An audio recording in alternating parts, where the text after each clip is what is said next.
Hello, my name is Aditya Dusamali from FRC Team 604 Quicksilver. Today we'll be doing the paper tower experiment. In this experiment, we will try to build a structure using only 2 newspapers and no other materials like tape, staples, or glue.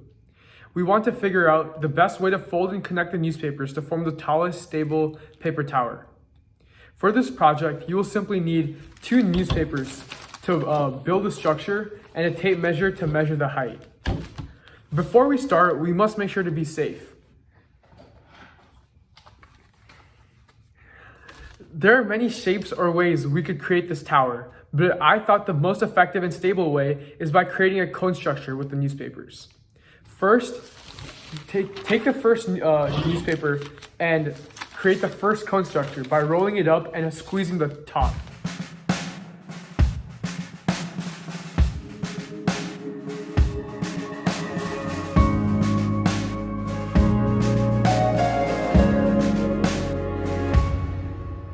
So the first newspaper should look like this. Now do the exact same thing with the second newspaper, but with a smaller diameter.